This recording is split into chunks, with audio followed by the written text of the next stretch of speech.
Perkenalkan, saya Diste Budi, Prodi Manajemen semester 2. Saya Rizka Luciana dari Prodi Manajemen semester 2.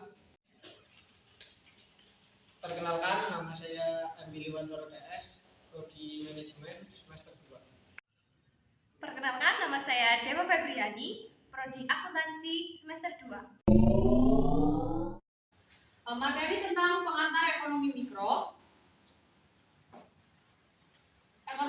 Ekonomi berasal dari bahasa Yunani, yaitu pihak yang mengelola rumah tangga.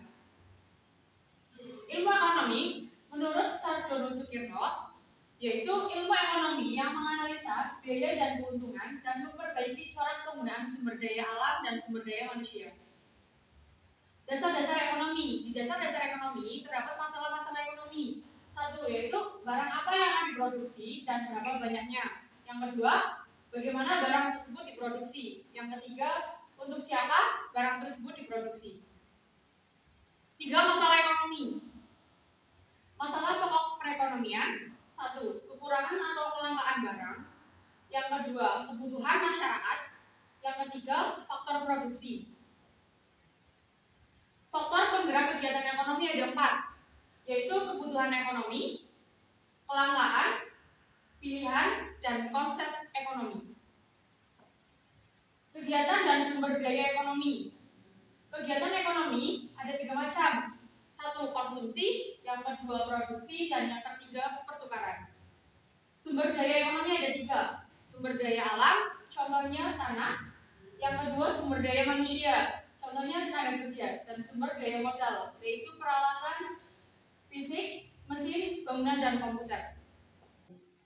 Ini adalah salah satu contoh diagram aliran sirkulasi ekonomi. Prinsip dasar ekonomi yaitu memenuhi permintaan yang tak terbatas, sementara faktor produksi yang tersedia terbatas adanya.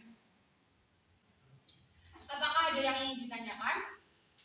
Saya ingin bertanya, dalam ilmu ekonomi terdapat 2 kategori, yaitu ekonomi mikro dan ekonomi makro. Lalu apa perbedaannya? Apakah ada yang ingin menjawab? Ya, saya ingin menjawab pertanyaan dari saudara Mas Billy. Ekonomi mikro yaitu memfokuskan atas individu dalam perekonomian. Bagaimana rumah tangga dan perusahaan membuat keputusan dan bagaimana mereka berinteraksi di pasar. Yang kedua, ekonomi makro yaitu melihat perekonomian secara keseluruhan, mengkaji fenomena perekonomian secara luas termasuk inflasi, pengangguran, dan pertumbuhan ekonomi. Apakah ada yang ingin menambahkan jawaban dari saudara Ade? Saya ingin mencoba menjawab. Untuk ekonomi makro, yaitu terdiri dari masalah ekonomi, pertumbuhan ekonomi, pendapatan nasional, permintaan dan penawaran, dan juga public policy. Sedangkan untuk ekonomi mikro, terdapat perilaku konsumen, diantaranya nilai guna, pilihan, permintaan, dan elastisitas. Juga terdapat perilaku produsen, diantaranya teori produksi, biaya produksi, maksimis profit, dan penawaran. Juga terdapat mekanisme pasar dan struktur pasar. Sekian diskusi dari kelompok 1, yaitu yang menjelaskan pengantar ekonomi mikro.